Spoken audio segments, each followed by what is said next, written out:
दोस्तों, इंडिया में तमाम तरह के प्राचीन महल, किले और गुफाएं हैं, जिनमें कुछ अपनी कारीगरी और वीरता के लिए फेमस हैं। लेकिन वहीं कुछ ऐसी जगह हैं जिनके बारे में सुनकर ही लोगों की रूह कांप जाती है। ये कुछ ऐसे किले हैं जिनमें आज भी भूत या आत्माएं निवास करती हैं, और रात के समय इनमें जाना तो दूर, लोग इसके आसपास भी नहीं भटकते।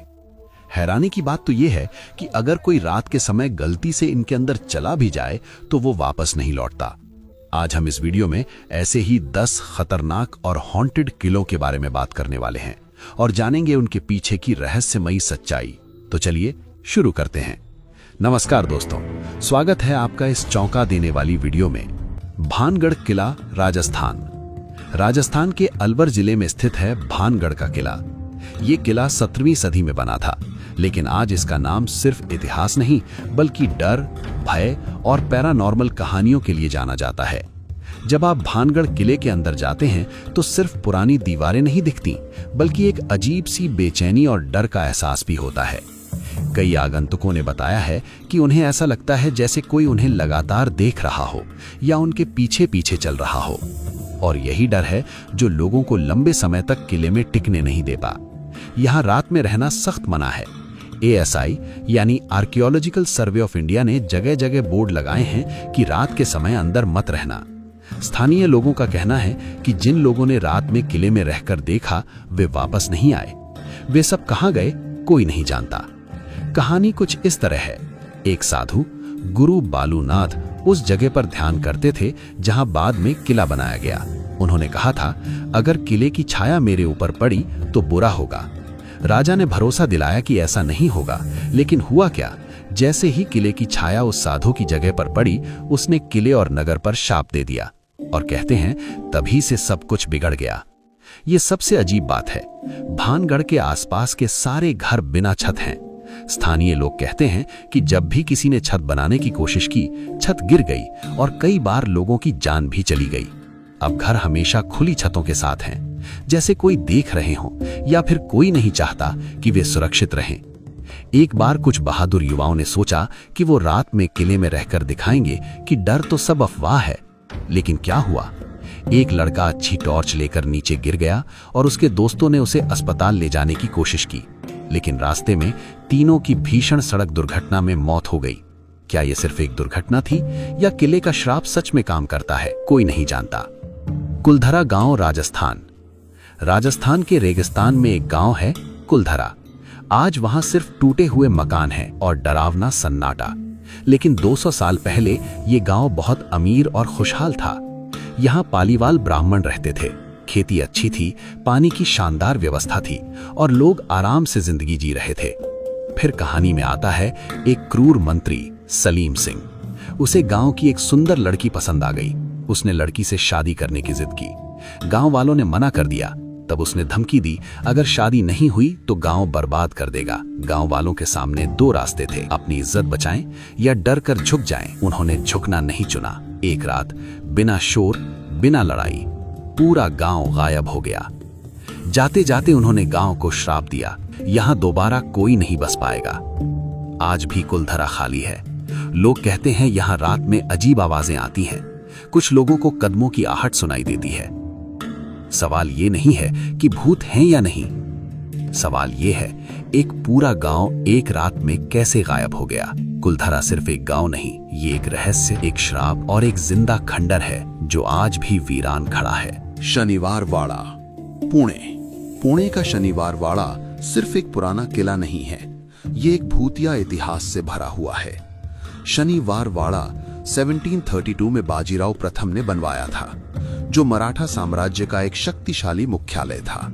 लेकिन इसकी सबसे डरावनी कहानी है नारायण राव पेशवा की मौत। युवक को बहुत कम उम्र में सत्ता मिली थी, लेकिन उसके चाचा और चाची ने षड्यंत्र रचा।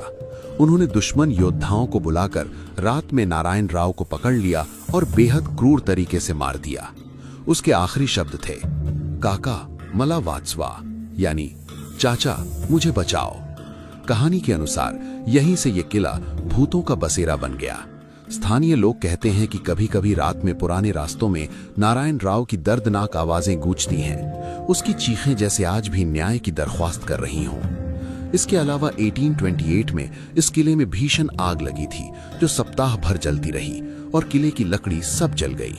कुछ लोग मानते हैं कि वहां की दीवारों के बीच अब भी उन मृत आत्माओं की गूंज रहती है। आज शनिवार वाड़ा दिन में एक लोकप्रिय पर्यटक स्थल है, लेकिन लोग कहते हैं कि सूर्यास्त के बाद यहाँ रहना खतरनाक है, खासकर पूर्णिमा की रातों में जब वहां की कहानियां सच होने जैसी लगती हैं। डाओ हिल, पश्चिम बंगाल। पश्चिम बंगाल के करसियांग की छोटी पहाड़ी डाओ हिल सुबह की खूबसूरती के पीछे एक भयानक डर भी छुपा है। ये जगह भारत के सबसे भूतिया जंगलों में से एक मानी जाती है। यहाँ घने देवदार के पेड़ों से घिरे पुराने अंग्रेज कालीन स्कूल और सन्नाटा रात के समय डर बढ़ा देते हैं। स्थानीय लोग कहते हैं कि जंगल के बीच वाले हिस्से में एक संकरी सड़क है जिसे डेथ रोड कहा जाता है। कई कटिहार करने वाले लकड़हारे और यात्रियों ने बताया है कि उन्होंने वहां एक बिना सिर वाले बच्चे की परछाई देखी है जो धुंध में अचानक दिखाई देती है और गायब हो जाती है। डाओ हिल के पुराने विक्टोरिया बॉयज हाई स्कूल के खोखले गलियारों में भी अजीब कदमों की आवाजें और फुसफुसाहटें सुनी जाती हैं, खासकर जब स्कूल बंद रहता है। रात में यहाँ का वातावरण इतना गहरा और खामोश हो जाता है कि हर पत्ता और हर छाया डर पैदा करती है। चाहे ये सिर्फ कल्पना हो या असली भूत, डाओ हिल की रातें हर साहसी आगंतुक को कांपने पर मजबूर कर देती हैं। ब्रिजराज भवन, कोटा। राजस्थान के कोटा में एक शानदार पैलेस है, ब्रिजराज भवन होटल। शुरुआत में ये अंग्रेजों का रेजिडेंसी था, बाद में शाही परिवार का घर बना और अब एक हेरिटेज होटल है। लेकिन खूबसूरती से ज्यादा ये अपनी भूतिया कहानी के लिए मशहूर है। सबसे डरावनी बात यह है कि यहाँ की गलियों, हॉलों और कमरों में आज भी एक भूत माने जाने वाला ब्रिटिश अधिकारी घूमता है, मेजर चार्ल्स बर्टन। वो 1857 के भारतीय विद्रोह के दौरान यहीं तैनात था। विद्रोहियों ने महल पर हमला किया और मेजर बर्टन को और उसके 2 बेटों को मार दिया। उनकी लाशें होटल के सेंट्रल हॉल में दफन कर दी गईं। उसके बाद से कई लोग अजीब अनुभवों की बात करते हैं। रात में हॉल के आसपास अचानक ठंडी हवा का आना, कहीं से कदमों की हल्की आहट सुनाई देना, और कई कर्मचारियों का कहना है कि जब वो रात को अध नींद में थे तो उन्हें अचानक एक अनजाने थप्पड़ लगा, जैसे कोई उन्हें जगा रहा हो। कुछ लोग कहते हैं कि ये आत्मा दुर्भावना वाला भूत नहीं है, बल्कि एक सख्त लेकिन सुरक्षित रक्षक की तरह है जो रात में होटल की निगरानी करता है और सोते हुए गार्ड को जगाता है। अगर आप यहाँ रात बिताएं तो रात के मध्य 12 से 3 बजे के बीच कुछ रहस्यमयी अनुभवों का सामना करना पड़ सकता है। और कुछ लोग इसे मेजर बर्टन की परछाई मानते हैं जो आज भी होटल में घूमती है। अग्रसेन की बावली, दिल्ली। दिल्ली के भीड़भाड़ वाले कनॉट प्लेस के ठीक बीचों बीच एक पुराना और रहस्यमयी स्थल है, अग्रसेन की बावली। ये एक प्राचीन स्टेपवेल है जहां सीढ़ियां गहराई तक उतरती हैं और चारों ओर छायाएं फैली होती हैं। पुरातत्व विशेषज्ञ इसे ऐतिहासिक और वास्तुशिल्प दृष्टि से महत्वपूर्ण मानते हैं, लेकिन समय के साथ इसके चारों ओर कई भूतिया कहानियां भी फैल गईं। कुछ लोग कहते हैं कि रात के समय यहां धीमी आवाजों की कानाफूसी सुनाई देती है। कुछ की मान्यता है कि बावली के पानी में अजीब ऊर्जा है जो लोगों को भीतर खींचती है। कुछ पर्यटकों को वहां चलता हुआ महसूस हुआ, भले ही कोई मौजूद न हो। इन अफवाहों के बावजूद कोई भी वैज्ञानिक प्रमाण नहीं है जो ये सिद्ध करे कि जगह सच में भूतिया है। विशेषज्ञ कहते हैं कि ऐसी कहानियां स्थानीय लोक कथाओं से जन्म लेती हैं और समय के साथ बढ़ती जाती हैं। बावली की वास्तुकला और 108 सीढ़ियां तस्वीरों के लिए बहुत अच्छी पृष्ठभूमि देती हैं, लेकिन इन कहानियों ने इसे और भी दिलचस्प बना दिया है। आज ये बावली सुबह 9 बजे से शाम 5:30 बजे तक खुलती है और आम लोगों के लिए निःशुल्क है। क्या है आप रहस्य प्रेमी हो या इतिहास के शौकीन, अग्रसेन की बावली हर तरह की कहानियों से भरी हुई प्रतीत होती है। जमाली कमाली मस्जिद, दिल्ली। दिल्ली के मेहरौली के पुरातत्व पार्क में छुपा एक ऐसा मकबरा है जिसकी दीवारें इतिहास और रहस्य दोनों गूंजती हैं। जमाली कमाली मस्जिद और मकबरा, ये 16वीं सदी की इमारत खूबसूरत है, लेकिन अंधेरी शाम होते ही इसे लेकर अजीब अफवाहें उठती हैं।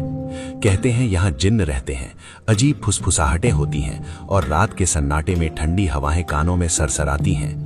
कुछ लोगों ने तो दावा किया है कि वे किसी अनजान परछाई को देखा, किसी ने रहस्यमयी हंसी सुनी और कुछ ने तो अजीब सी अनदेखी थप्पड़ की महसूस भी बताई है। एक यात्री ने खुद कहा, मैं यहाँ जिन्नों की तलाश में आया था, लेकिन मुझे कुछ असाधारण अनुभव नहीं हुआ। लेकिन जैसे ही सूरज डूबता है, वहीं असामान्यता की कहानियां फिर जिंदा हो जाती हैं। कुछ स्थानीय लोग मानते हैं कि जिन्नों को तांत्रिक गतिविधियां और पुरानी आत्माएं इस खंडहर की रात को अपनी महफिल बनाती हैं। जब आप वहां की खामोश गलियों में कदम रखते हैं तो ऐसी खामोशी है कि लगता है कोई गहरी निगाहों से आपको टटोल रहा है। लेकिन क्या ये सिर्फ कहानियां हैं या वास्तव में यहाँ अंधेरी रात में कोई अनदेखी शक्ति बसती है? यही रहस्य युवा यात्रियों को यहाँ खींचता है, इतिहास के बीच, डर के साये में और अज्ञात की अनसुनी आवाजों के बीच। मालचा महल, दिल्ली।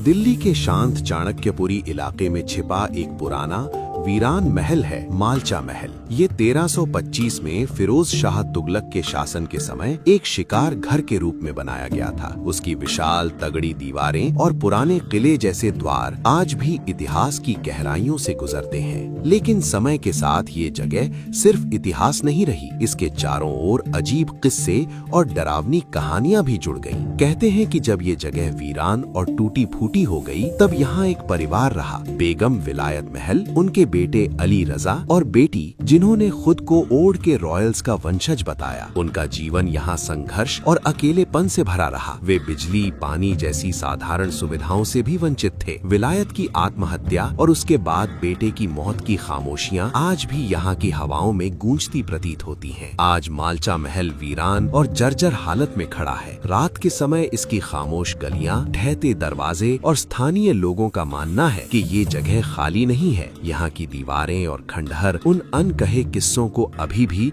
अपनी भित्तियों में सहेजे हुए हैं। क्या ये सिर्फ डर की कहानियां हैं या सच में कुछ अनदेखा यहाँ मौजूद है? वही रहस्य आज भी मालचा महल के भीतर गूंजता है। फिरोज शाह कोटला, दिल्ली। दिल्ली के पुराने कोटला मैदान के ठीक बगल में खंडहरों का एक विशाल किला है, फिरोज शाह कोटला। ये 14वीं सदी में फिरोज शाह तुगलक ने बनाया था। लेकिन आज इसे सिर्फ इतिहास के लिए नहीं जाना जाता, बल्कि यहाँ की जिन्नों की कॉलोनी ने इसे एक रहस्यमयी और डरावना ठिकाना बना दिया है। यहाँ हर गुरुवार को लोग सैकड़ों की संख्या में आते हैं, अपनी चिट्ठियाँ, मोमबत्तियाँ, चादरें और अनाज लेकर। वे इन्हें किले की दीवारों के कोनों और अशोक स्तंभ के पास बांधते हैं, मानते हुए कि जिन उनके सबसे गहरे मनोकामनाएं सुनेंगे और पूरा करेंगे। लोक मान्यता के अनुसार जिन आग के बिना धुएं से बने होते हैं। वे सदियों तक जीवित रहते हैं और इंसानों से कहीं अधिक शक्तिशाली हैं। किले के तहखानों और गलियारों में वे अपना दरबार बिठाते हैं और आधी रात को इन चिट्ठियों पर चर्चा करते हैं। सबसे प्रमुख जीवन वाला माना जाता है लाठ वाले बाबा, जिन्नों का प्रमुख, जो अशोक स्तंभ के पास रहता है। लोग उसे छूकर अपनी इच्छाएं मांगते हैं। जैसे जैसे अंधेरा घिरता है, खंडहरों की खामोशी में मानो कोई अनदेखी शक्ति जाग उठती है। हवा की सरसराहट, अजीब आवाजें और छाया सी हरकतें। चाहे आप इसे भूत प्रेत की कथा माने या एक सांस्कृतिक रहस्य, फिरोज शाह कोटला की जिन्नों की कहानी दिल्ली के इतिहास में एक अनकही रहस्यमयी गूंज छोड़ती है। भूली भटियारी का महल। दिल्ली के करोल बाग के पास सेंट्रल रिज रिजर्व फॉरेस्ट में एक पुराना वीरान महल खड़ा है, भूली भटियारी का महल। ये 14वीं सदी में सुल्तान फिरोज शाह तुगलक द्वारा शिकारगाह के रूप में बनवाया गया था। लेकिन आज इसे सिर्फ इतिहास के लिए नहीं, बल्कि भूतिया कहानियों के लिए भी जाना जाता है। दिन में ये महल सिर्फ खंडहरों का समूह लगता है, लाल पत्थरों के दरवाजे, खाली कमरे और एक बड़ा आंगन। लेकिन जैसे ही सूर्य ढलता है, माहौल बदल जाता है। स्थानीय लोग कहते हैं कि रात में यहाँ रोने, चीखने और अजीब आवाजों की खनक सुनाई देती है, मानो कोई अनजान आत्मा अपने दर्द को जोर जोर से व्यक्त कर रही हो। कई लोक कथाएं इस महल से जुड़ी हैं। एक के अनुसार राजस्थान की भटियारी जनजाति की एक महिला भूरी रास्ता भटकते भटकते यहीं रहने लगी थी और उसके बाद उसकी आत्मा आज भी यहाँ भटकती है। कुछ लोगों का मानना है कि राजा ने अपनी रानी को धोखे के आरोप में यहाँ छोड़ दिया था और उसकी आत्मा आज भी बदला लेने की प्रतीक्षा में है। जैसे जैसे रात गहराती है, जंगल की हवाएं सरसराती हैं, पक्षियों की चीखें उठती हैं और दीवारें रोने जैसी आवाजें लेती प्रतीत होती हैं। जिसने भी यहाँ रात बिताई, वो डर और रहस्य से भरी इस जगह को भूला नहीं पाया। ये महल सूर्यास्त के बाद बंद रहता है और पुलिस वहां पहरा देती है, शायद रहस्य को छुपाने के लिए या लोगों को बचाने के लिए। ये आप पर निर्भर करता है कि आप इसे इतिहास माने या भूतिया सच्चाई। दोस्तों, इनमें से आपको कौन सी जगह सबसे हॉन्टेड लगी? कमेंट बॉक्स में बताइए। साथ ही वीडियो को लाइक और चैनल को सब्सक्राइब जरूर करें ताकि आप हमारी कोई भी वीडियो मिस ना कर पाएं।